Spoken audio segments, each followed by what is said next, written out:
Edmar Avelar de Sena é formado em Filosofia pela PUC Minas. Fez seu mestrado e doutorado em Ciência da Religião na Universidade Federal de Juiz de Fora.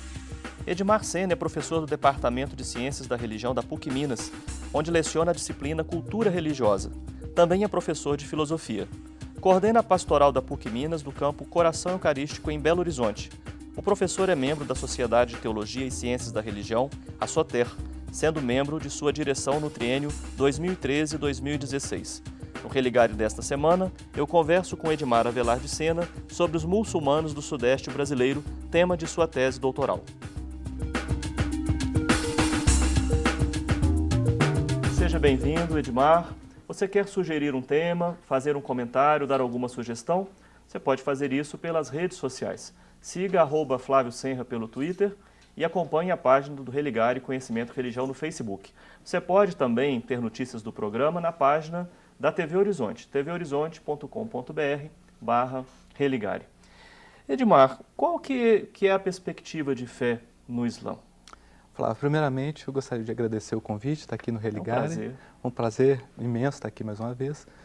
O Islã ele vai surgindo no contexto das sociedades modernas, ele vai aparecendo como mais uma opção religiosa. E a perspectiva de fé do Islã, ele tenta trazer para a vida do crente, que ele quer, a religião em si, quer que o crente paute sua vida pelos princípios da religião.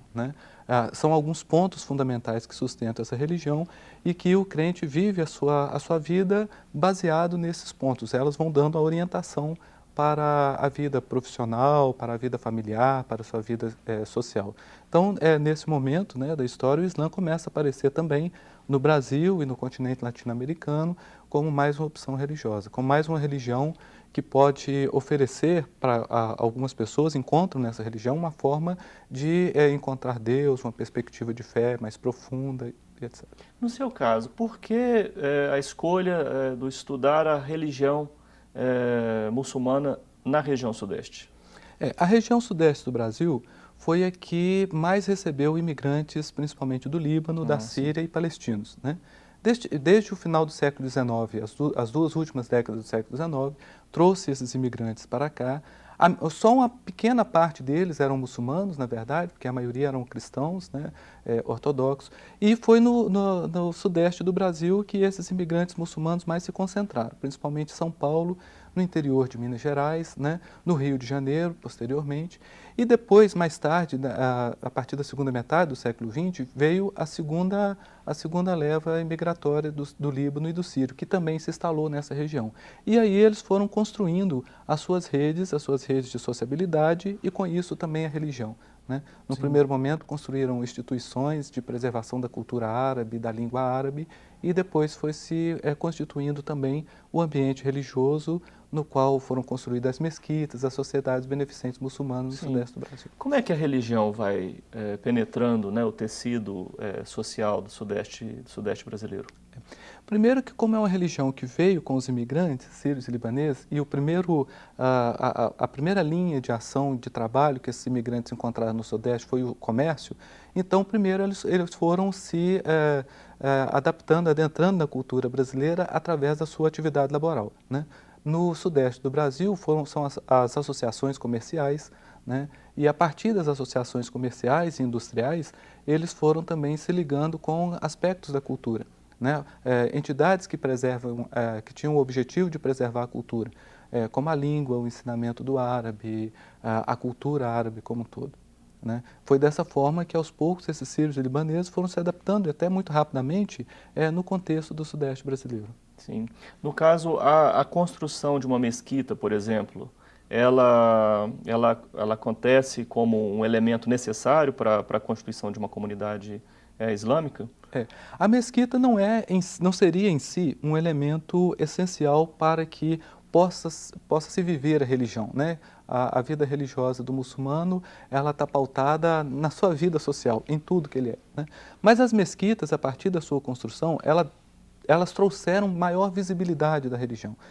Então, elas deixaram de ser instituições, clubes sociais e a mesquita passou a ser o lugar específico da apresentação dessa religião para a sociedade local e para os próprios muçulmanos, né? Foi a partir das construções das mesquitas que brasileiros que não, sem ascendência muçulmana, que não tinham nenhuma ligação com os imigrantes, foram conhecendo e alguns até fazendo opção pela religião muçulmana. Foi a E o que partir é que irradia mais, né, a experiência religiosa? Né, o imigrante, nós vamos falar já dos convertidos, Sim. mas o imigrante na sua experiência de vida, no seu cotidiano, ou a presença da mesquita propriamente? São muitos fatores, né? Eu não diria que fosse só esses dois fatores, mas eu acho que a presença da mesquita, ela significa muito para uma comunidade e o que sustenta muito a visibilidade da religião naquela sociedade. Então a mesquita torna-se, onde elas existem, né, o lugar de preservação da religião, mas também o lugar de encontro, onde as pessoas constroem a sua vida religiosa, né? Em muitos lugares, como em São Bernardo do Campo, para citar um exemplo, a vida religiosa dos muçulmanos, ela gira em torno da mesquita. Então a mesquita acaba sendo um ponto geográfico que agrega todas as outras dimensões desses crentes que antes ficavam um pouco dispersos antes das construções das mesquitas, né? Então eu acho que a mesquita ela é um marco simbólico na constituição do Islã nesses lugares fora do mundo árabe, como é o caso do Brasil. Sim. Eu queria passar para aqueles que se convertem ao Islã, mas eu não resisto a perguntar se antes do século XIX, com o processo, né, da colônia, da vinda dos escravos africanos, se naquele momento também não aportaram aqui no Brasil muçulmanos. Pois é, a história dos muçulmanos com o Brasil ela é um pouco mais antiga do que a imigração sírio-libanesa, né? Os muçulmanos, na verdade, deixaram uma marca histórica, às vezes pouco explorada, mas muito interessante na Bahia, né, com os chamados escravos malês, né? Os malês eram uma denominação genérica que se dava ao africano muçulmano, né? Então, essa presença na Bahia, em Salvador, foi marcante em 1835, o que ocasionou o que nós conhecemos pelos livros de história, embora que rapidamente, né, a revolta dos malês, né? Eram pessoas que já tinham sido islamizadas, né, já viviam num contexto de islamização na África, e quando chegam ao Brasil, eles, como escravos, né, eles tentam preservar essa religião muçulmana, né?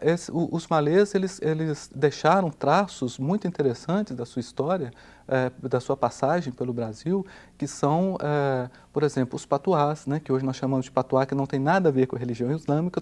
Ele tomou essa característica porque o muçulmano escrevia em árabe trechos do Alcorão para que não se perdesse, porque não podia viver a sua fé, vivenciar a sua fé, e guardava isso em pequenos papeizinhos bem emboladinhos, guardava em alguma parte do corpo, né, que tinha uma conotação de trazer um pouco a letra daquilo que é o texto sagrado consigo, né? Posteriormente a isso, os outros africanos de outras etnias e de outra comunidade de fé, como o candomblé, foi associando isso a outros elementos.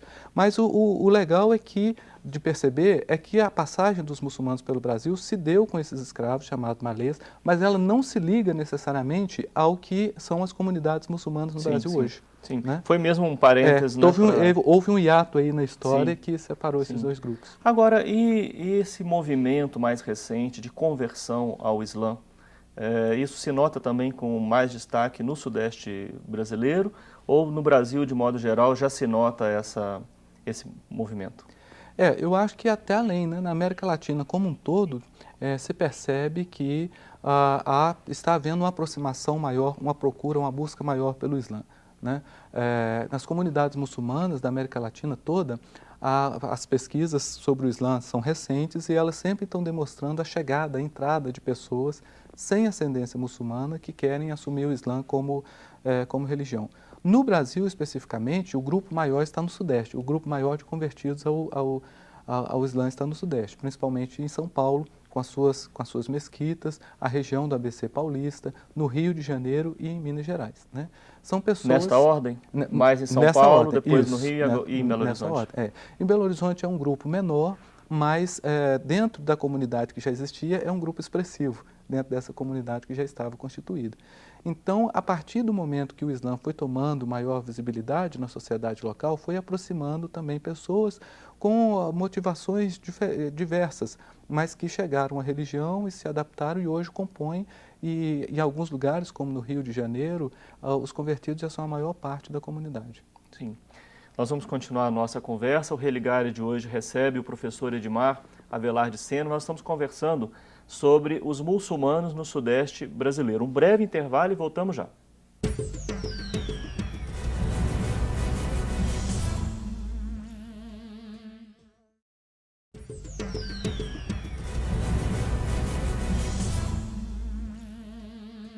Estamos de volta com o Religare. Hoje eu recebo Edmar Avelar de Sena, cientista da religião. Nós estamos falando sobre a presença dos muçulmanos no Sudeste brasileiro. Esse é o tema do Religare dessa semana. Nós estávamos falando sobre a questão da conversão, né? Qual que é o perfil do convertido ao Islã? Nas pesquisas que eu realizei em 3 comunidades muçulmanas no Sudeste do Brasil, eu detectei que esse muçulmano convertido é jovem, né? Geralmente são jovens, são estudantes secundaristas ou universitários e que buscam o Islã como uma alternativa religiosa, né? Então, a maior parte do grupo dos convertidos é composto de jovens, uma menor parte por mulheres, né? E os convertidos de faixa etária mais alta são os convertidos mais antigos dentro do grupo, né? Mas esse fenômeno agora dessas conversões está concentrado principalmente nos jovens. E nas falas deles, eles colocam o porquê da escolha pelo Islã. E aí a gente consegue detectar várias motivações, né? Uma delas mesmo, a alternativa religiosa, outra é uma vida religiosa mais austera, outra é uma consciência política, quer dizer, de encontrar no Islã um meio de contestação, de um americanismo, de um ocidentalismo, né? Então são vários... De contestação a isso. De contestação a isso, né? Grupos que chegam ao Islã por uma motivação política e depois acabam descobrindo na religião formas místicas de vida religiosa e acaba se aprofundando mais nesse aspecto da religião. Sim, sim. No caso, como é que você tem acompanhado? Essa questão que você fala do trânsito, é quase uma nota comum, né? Inclusive também no trânsito entre outras igrejas cristãs, a questão do jovem que se converte a outras religiões. Como é que você tem interpretado esse movimento? Na trajetória dessas pessoas que estão nessas comunidades, elas passaram a gente conseguiu perceber que elas passaram por algumas religiões, né? A maioria herdou o catolicismo da família, mas não praticou propriamente o catolicismo, né? Outros, antes de chegar ao Islã, tiveram uma passagem também pelas igrejas evangélicas, né? E alguns vieram do kardecismo e outros até que se consideram ateus e depois encontraram no Islã uma forma mais racional de vida religiosa, segundo o relato, os relatos dão conta disso, né? Mas esses grupos, geralmente, são pessoas que já têm uma trajetória, uma mobilidade de busca, né? São pessoas que queriam encontrar na religião um ponto que pudesse dar a elas algum sentido. E no Islã, talvez pela austeridade que a religião propõe, talvez essas pessoas, e a simplicidade também do ponto de vista ritual, talvez que esses dois aspectos são muito elencados pelos depoentes, né, pelas pessoas que participaram da pesquisa, talvez seja isso um ponto que fez com que essas pessoas enxergassem no Islã uma opção que atendesse os seus anseios. Sim, né? Sim. No caso, você falou das motivações. Eu já conversei com algumas pessoas que falaram também de a presença do Islã na mídia, através de novelas, a presença também, a visibilidade que o Islã radical também ele exibe, né, no noticiário. Isso chega a ser também mencionado por algumas pelas pessoas que você entrevistou como motivo para uma aproximação? Sim, isso é um ponto interessantíssimo que você tocou, porque entre os convertidos muçulmanos, muitos chegaram também ao Islã a partir, há mais ou menos 12 anos atrás, a Rede Globo exibiu uma novela chamada O Clone, e essa novela, ela teve uma característica de mostrar um Islã diferente daquele Islã que as mídias até então vinham mostrando. Um Islã... Matheus Cajaíba, que esteve aqui falando sobre isso. Há um tempo atrás. Pois é, como as telenovelas no Brasil exercem uma função cultural no imaginário das pessoas, então as pessoas começaram a descobrir um Islã diferente. Elas viam na novela, por exemplo, muçulmanos que tinham vindo do Marrocos, né, eram imigrantes do Marrocos, mas pessoas alegres, felizes com sua religião, aquela questão mesmo da mulher, né, como é que era a questão, confrontava a tradição com a modernidade. E isso chocou um pouco com aquela visão estereotipada que o Ocidente tem do Islã, né? De um Islã bélico, de ligar Islã ao terrorismo, a uma religião combativa. E dentre esses convertidos, vários deles citaram a novela. Né? Olha, eu via o Islã de uma forma, aí depois, quando eu assisti o Clone, eu vi que eu precisava conhecer um pouco mais dessa religião, porque eu via pessoas muito alegres, muito felizes, né? Famílias muito bem constituídas e que se adaptavam à nossa realidade brasileira, não com uma forma conflituosa, mas com uma forma harmoniosa. Então eu acho que o Clone teve, neste processo nesse fenômeno das conversões ao Islã, nas comunidades, no interior das comunidades, eu acho que o Clone teve um papel muito importante. Até os relatos deram conta mais da religião do que propriamente dos aspectos políticos, que é muitas vezes o que toma os noticiários. Esse aspecto mais negativo, né? Via terrorismo, noticiário do terrorismo. Muitos dizem assim, os convertidos começaram a aparecer nas comunidades muçulmanas por causa do 11 de setembro.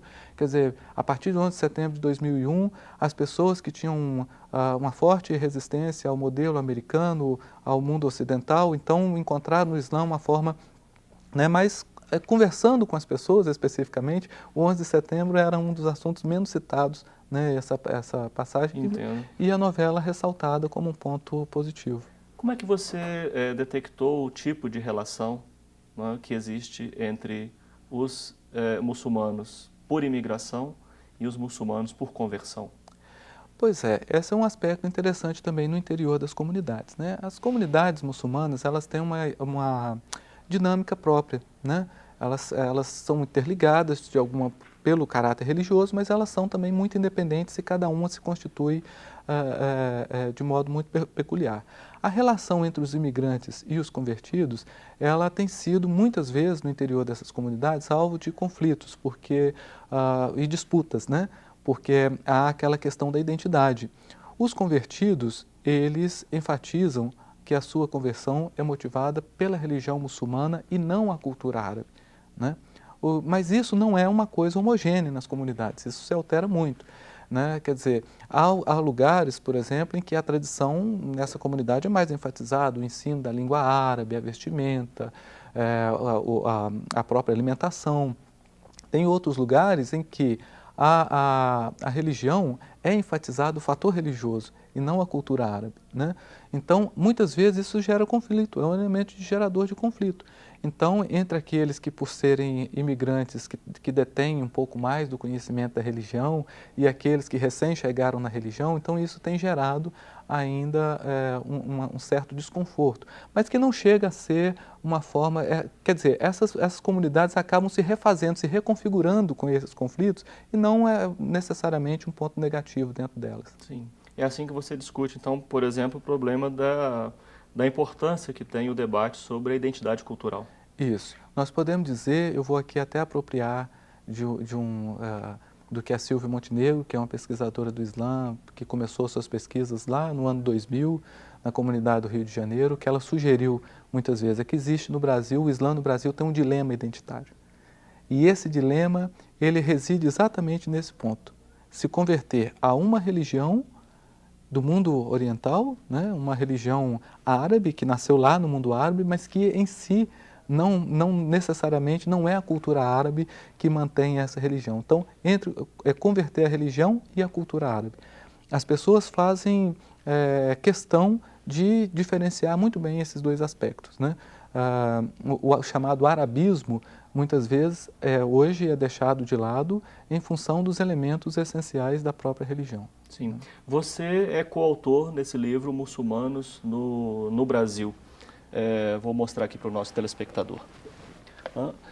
Esse livro aborda as comunidades, instituições e fala também sobre essa temática das identidades. Parte da sua pesquisa você apresenta Sim, nesse livro ele fala de algumas comunidades muçulmanas no Brasil, como é que elas se constituem, né? Eu especificamente falo da comunidade muçulmana de Belo Horizonte, de Minas Gerais, e ele mostra como essas comunidades elas vão se inserindo na sociedade local, como elas vão se estruturando, como são as dinâmicas internas, como se relacionam com as outras religiões, a discreta presença dos muçulmanos no Brasil, as diferenças de região. Nós estávamos falando aqui do Islã do Sudeste do Brasil, mas aí no livro também há perspectivas do Islã no Sul do Brasil, que principalmente no Paraná e Foz do Iguaçu, que é uma grande comunidade muçulmana xiita, né? Não é o caso do meu estudo aqui no Sudeste, que foi com comunidades sunitas. O Sudeste é sunita? É, majoritariamente sunita, mas existem também, né, xiitas nessas comunidades que convivem muito bem com os sunitas, mas a maior comunidade mesmo, lá de Foz do Iguaçu, ela traz essa característica e o livro tenta oferecer isso, quer dizer, ele tenta mostrar como é que essas instituições muçulmanas foram e estão se constituindo, se reconfigurando, estão se relacionando com as outras religiões. Então é nesse sentido, são pesquisas de cientistas da religião, antropólogos, sociólogos, que... A Silvia que você mencionou é uma das organizadoras. A Silvia Montenegro é a organizadora desse livro, né? Ela é brasileira, mas está na Universidade de Rosário, na Argentina, e esse livro também tem uma colaboração da Universidade de Rabat, no Marrocos, que também quis saber como que são os muçulmanos no Brasil. Sim, em português, espanhol... Em português, espanhol e árabe. E árabe. Eu agradeço, Edmar, sua participação aqui no Religare, acho que é um tema importante, né, esse que você traz do estudo sobre os muçulmanos no Brasil. Eu acredito que nós contribuímos muito para os telespectadores e para os estudiosos que se interessam por esse tema. Eu que agradeço, Flávio. Venha sempre Obrigado. ao Religare. O Religare é um projeto de extensão do Programa de Pós-Graduação em Ciências da Religião da PUC Minas. Para saber mais sobre os nossos cursos de especialização e mestrado, para rever esta entrevista, ver fotos de bastidores, saber mais sobre o nosso convidado, você pode acessar a página do programa. Ela fica em pucminas.br/ppgcr. Religare de hoje fica por aqui. Um abraço muito cordial e até a próxima semana com o novo Religare Conhecimento e Religião.